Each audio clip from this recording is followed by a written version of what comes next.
तीन प्रकार की स्त्रियां अपने पति से प्रेम का करती हैं झूठा बहाना। नमस्कार दोस्तों, फिर से स्वागत है हमारे YouTube चैनल ज्ञान दर्पण एमएस में। ये तीन प्रकार की स्त्रियां अपने पति से करती हैं झूठे प्यार का दिखावा। नमस्कार दोस्तों, फिर से स्वागत है हमारे YouTube चैनल ज्ञान दर्पण एमएस में। मित्रों, आज का प्रसंग बड़ा ही शिक्षाप्रद एवं ज्ञानवर्धक हम आपके लिए लेकर के आए हैं, इसलिए आपसे निवेदन है आप लोग हमारे वीडियो की समाप्ति तक हमारे साथ बने रहें। आज की कहानी बड़ी ही शिक्षाप्रद एवं ज्ञानवर्धक होने वाली है। इस कहानी को यदि आपने ध्यान से सुन लिया, मन लगा कर के सुन लिया, उसे अपने जीवन में उतार लिया, तो हमें पूरा विश्वास है इस कहानी को सुनने के बाद आप कभी भी दुष्ट स्वभाव की स्त्रियों के चंगुल में नहीं फंसोगे। इसीलिए दोस्तों, आप सभी के लिए आज का जो वीडियो है ये बहुत महत्वपूर्ण साबित होगा। आइए मित्रों, बिना किसी देरी के आज का ये बहुत ही प्यारा सा वीडियो शुरू करते हैं। प्रिय दर्शकों, प्राचीन समय की बात है। एक राज्य में एक राजा निवास करता था, जिस राजा का नाम था महाराज चंद्रभान। जो महाराज चंद्रभान थे बहुत ही कर्तव्यपरायण एवं कर्मशील और प्रजा के बड़े ही हितैषी राजा थे। प्रजा को अपने बच्चों के समान मानते थे। और महाराज चंद्रभान की एक रानी थी जिसका नाम था रानी वसुंधरा। और उनकी पत्नी रानी वसुंधरा अपने पति से बहुत ज्यादा नाराज रहा करती थी। वसुंधरा के नाराज रहने के दो कारण थे। पहला कारण तो ये था कि राजा अपनी प्रजा की देख रेख में अपनी रानी को पर्याप्त समय नहीं दे पाता था। और दूसरा कारण ये था कि राजा जो था वो अपनी रानी की आयु की अपेक्षा अपनी रानी की उम्र से थोड़ा ज्यादा बड़ा था। इसी कारण से रानी वसुंधरा अपने पति चंद्रभान से नाराज रहा करती थी। लेकिन महाराज चंद्रभान अपनी रानी वसुंधरा से बहुत ही ज्यादा प्रेम किया करते थे। महाराज चंद्रभान भी चाहते थे कि मैं अपनी रानी के लिए ज्यादा से ज्यादा समय दूं, उसके साथ में ज्यादा से ज्यादा समय बिताऊं। लेकिन राजा जो था अपने राज कार्यों में ज्यादा से ज्यादा व्यस्त रहा करता था। वह चाहकर भी अपनी रानी के लिए उसके मन के हिसाब से समय नहीं दे पाता था। प्रिय मित्रों, एक समय की बात है, राजा अपने राज दरबार का कार्य छोड़ करके जब अपनी रानी के महलों में पहुंचा तो वह रानी कहने लगी कि हे पिया जी, मुझे बहुत दिन हो गए अपने माता पिता के घर गए हुए, इसलिए हे पिया, मेरी बहुत ज्यादा इच्छा है कि मैं फिर से अपने माता पिता के घर पर जाऊं और वहां जाकर के मैं अपने माता पिता से जाकर मिलूं। और मैं यह चाहती हूं कि मेरे साथ ही साथ तुम भी मेरे साथ चलो मेरे माता पिता से मिलने के लिए। तब रानी की बात सुनकर के वह राजा कहने लगा, तभी राजा कहने लगा कि हे प्रिय, हमारे राजकाज के बहुत सारे काम अधूरे पड़े हैं जिन्हें हम छोड़कर के नहीं जा सकते। हम कभी किसी दिन फिर तुम्हारे माता पिता से मिलने के लिए तुम्हारे साथ में चलेंगे। राजा की बात सुनकर के रानी वसुंधरा कहने लगी कि हे महाराज, तुम्हारे पास सभी के लिए समय है, लेकिन मेरी खातिर, मेरे लिए तुम्हारे पास एक पल का भी समय नहीं है। हे महाराज, यदि आपको अपना राजकाज ही देखना था, अपनी प्रजा को ही देखना था, तो फिर तुमने मेरे साथ में शादी क्यों की?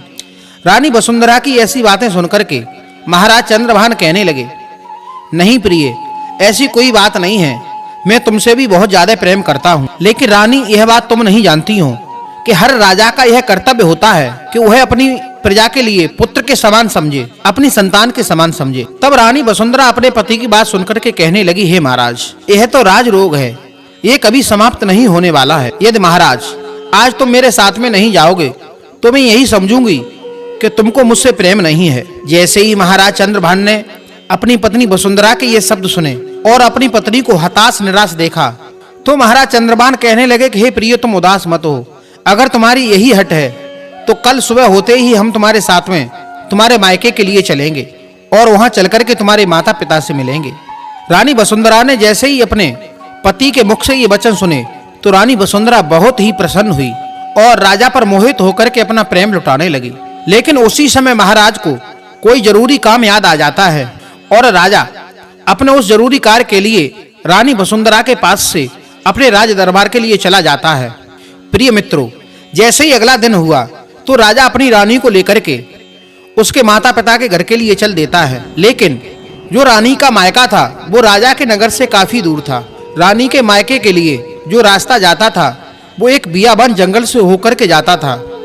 तो उसी रास्ते पर राजा और रानी दोनों चले ही जा रहे थे। जब वो दोनों पति पत्नी चलते चलते एक जंगल के बीच में पहुंच गए तो जंगल में पहुंचते ही रानी को बहुत तेज प्यास सताने लगी। जब रानी को बहुत तेज प्यास लगने लगी तो महारानी अपने महाराज यानी अपने पति से कहती हैं कि हे महाराज, मुझे बहुत तेज प्यास लगी है। यदि मुझे समय रहते ही जल नहीं मिला पीने के लिए तो मेरे प्राण भी जा सकते हैं। जैसे ही महाराज ने अपनी पत्नी के मुख से ऐसे शब्द सुने तो उसी समय राजा अपनी पत्नी को समझाने लगा कि हे प्रिय, थोड़ा धीरज रखिए और यहाँ से थोड़ा आगे के लिए चलते हैं, शायद हमें कोई पानी का स्रोत मिल जाए। तब रानी अपने पति की बात सुनकर के राजा के साथ साथ पीछे पीछे चल देती है। कुछ सफर तय करने के बाद में रानी फिर से राजा से कहती है, बगैर पानी के एक पग भी आगे चला नहीं जा रहा है, अब मैं क्या करूं? यदि मुझे पानी नहीं मिला तो अब मैं यहाँ से आगे एक कदम भी नहीं चल पाऊंगी। इसलिए हे महाराज, आप तत्काल जाकर के कहीं से मेरे लिए पीने के लिए जल की तलाश करो। यदि मुझे पीने के लिए जल नहीं मिला तो प्यास की वजह से मेरी दम ही निकल जाएगी। प्रिय मित्रों, जैसे ही राजा ने अपनी रानी के मुख से ऐसे शब्द सुने तो राजा ने रानी को एक वृक्ष के नीचे बैठा दिया और स्वयं ही राजा पानी की तलाश में वहां से आगे बढ़ गया। प्रिय दोस्तों, वह ऐसा जंगल था जहां पर 12 कोस आगे और 12 कोस पीछे पानी का कहीं कोई स्रोत नहीं था।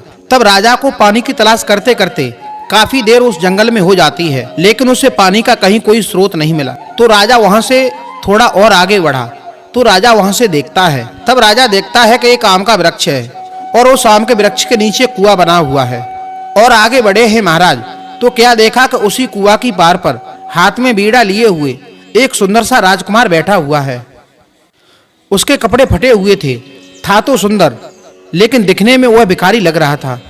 और बैठा बैठा वह अपनी धुन में बीड़ा को बजा रहा था और वह मन ही मन में एक बहुत ही मधुर राग गा रहा था। जब राजा ने वहां पर कुआं देखा तो कुआं को देखकर राजा को बड़ी ही शांति मिली।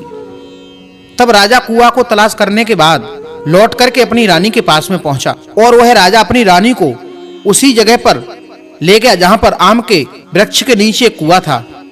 तब राजा ने वहां पहुंच करके कुआं से पानी निकाला। उस कुएं से पानी निकालने के बाद में राजा ने अपनी पत्नी को वह शीतल जल पिलाया और राजा ने खुद भी पानी पीकर के अपनी प्यास को बुझाया। इस प्रकार दोस्तों, राजा और रानी की उन दोनों की जब प्यास बुझ गई तब पानी पीने के बाद में राजा और रानी दोनों आराम करने के लिए उसी वृक्ष के नीचे बैठ जाते हैं। तब राजा ने अपनी रानी से कहा कि हे भद्रे, अब शाम होने वाली है और रात्रि के समय भयानक जंगल में यात्रा करना सही नहीं है। इसलिए हे रानी, आज रात्रि हम इसी वृक्ष के नीचे रह करके रात्रि को व्यतीत करते हैं। इससे आगे का सफर हम कल सुबह तय करेंगे। इसलिए हे रानी, अब तुम भोजन की व्यवस्था करो। अब मैं कुएं के पास जाकर स्नान करने के बाद वापस लौट करके आता हूँ। अपनी रानी से इतने शब्द कहने के बाद में वो राजा तो कुएं पर स्नान करने के लिए चला जाता है। लेकिन इधर जब रानी ने उस भिखारी का गाना सुना, जब उसने उसकी कद काठी और रूप और यौवन को देखा तो रानी उस भिखारी के रूप को देखकर तो उस भिखारी पर मोहित हो गई। लेकिन जब वो राजा कुएं से स्नान करने के बाद में वापस रानी के पास में आया तब तक रानी ने भोजन बना करके तैयार कर दिया। राजा और रानी ने दोनों ने मिलकर के भोजन को किया, लेकिन वह राजा सारे दिन का हारा थका पानी की तलाश करता हुआ थक गया था। इसलिए उस राजा को तो गहरी नींद आ जाती है और वह राजा गहरी नींद में सो जाता है। लेकिन उस रानी को नींद नहीं आई, क्योंकि वह रानी उस भिखारी के गाने में मग्न थी। अपने पति के पास से चुपचाप उठ जाती है और उस बीड़ा बजाते हुए भिखारी के पास में पहुंच जाती है और पीछे से हल्के स्वर में आवाज देती हुई बोली, हे प्यारे, अब मैं तुम्हारे बगैर जीवित नहीं रह सकती हूँ। ये मेरा दिल तुम्हारे ऊपर आसक्त हो गया है और मैं तुम्हारे उसी प्रेम के कारण अपने पति के पास से खिंची हुई तुम्हारे पास में आ गई हूँ।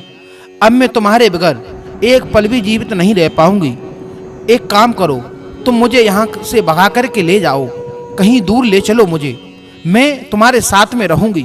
उसी समय भिखारी कहने लगा कि कहाँ मैं एक भिखारी और तुम एक राजा की पत्नी हो, तुम एक रानी हो, तुम भूल रही हो तुम्हें क्या हो गया है।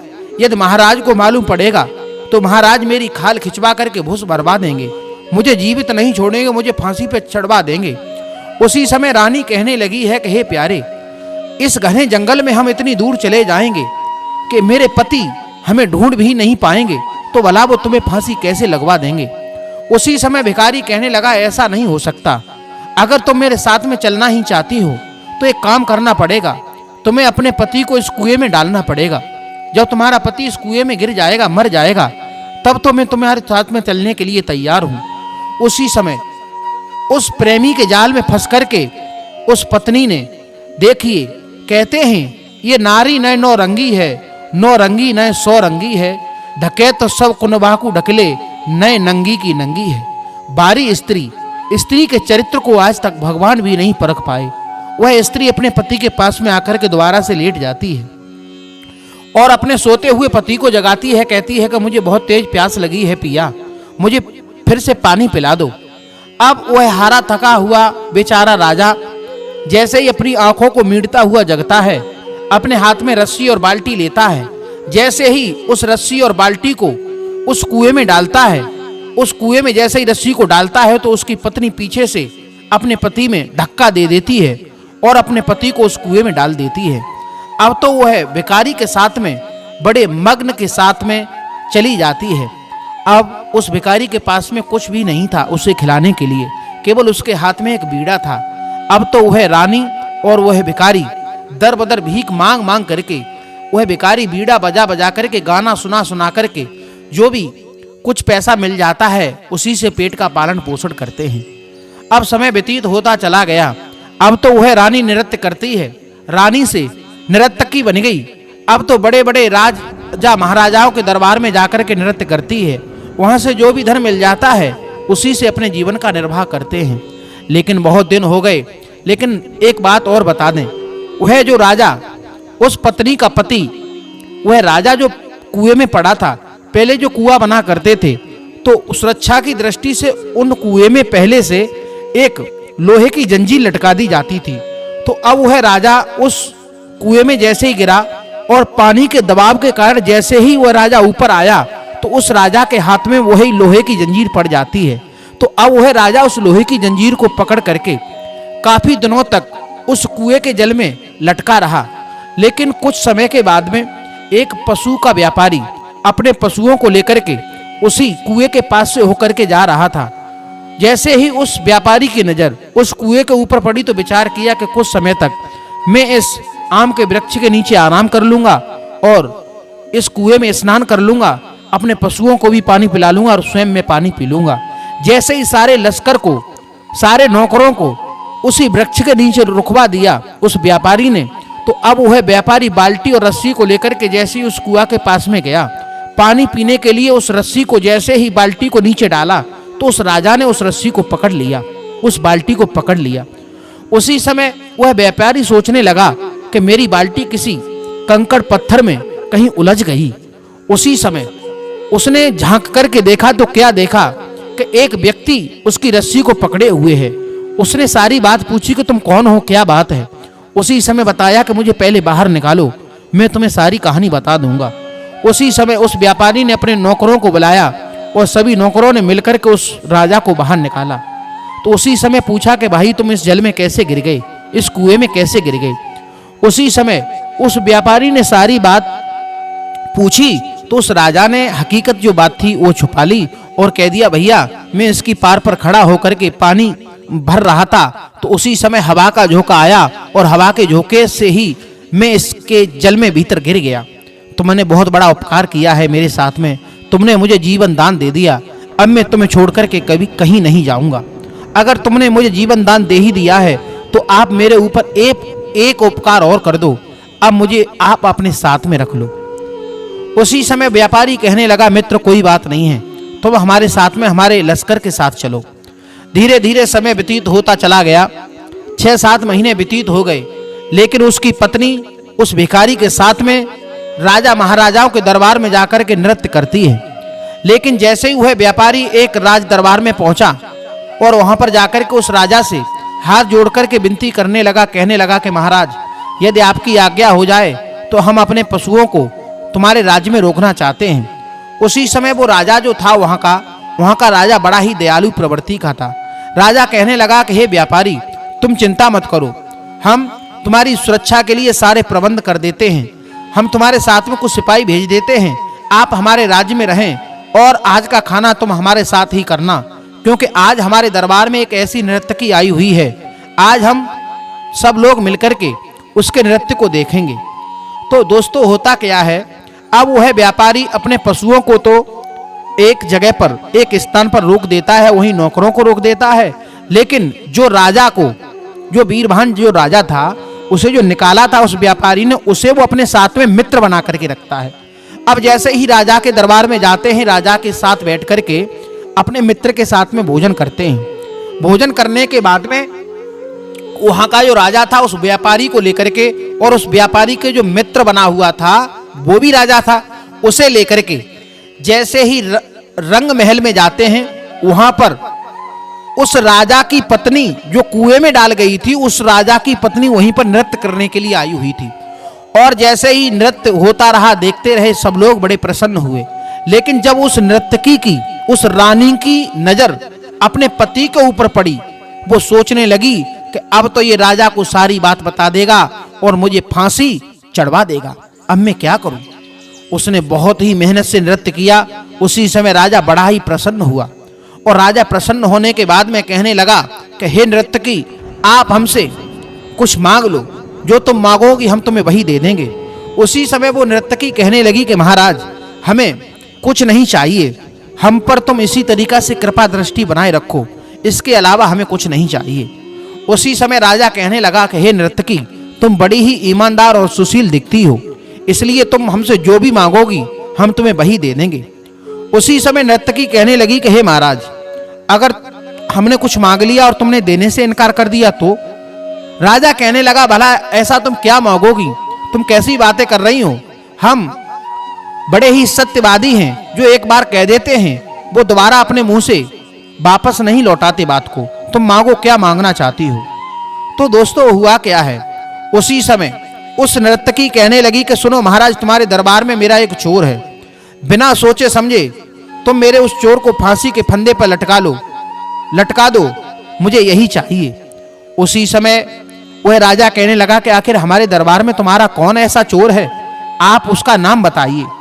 उसी समय वह नर्तकी कहने लगी कि देखो महाराज, ये बैठा है, इस व्यापारी के पास में यही मेरा चोर है, इसे तुम फांसी के फंदा पर लटका दो।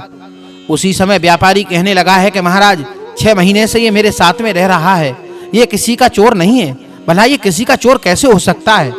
उसी समय राजा नाराज होकर के कहने लगे कि व्यापारी, यहाँ के राजा तुम नहीं हो, यहाँ के राजा हम हैं। उसी समय नौकरों से कहकर के उस व्यापारी के मित्र को पकड़वा लिया और फांसी के फंदे के पास में ले जाकर के खड़ा कर लिया।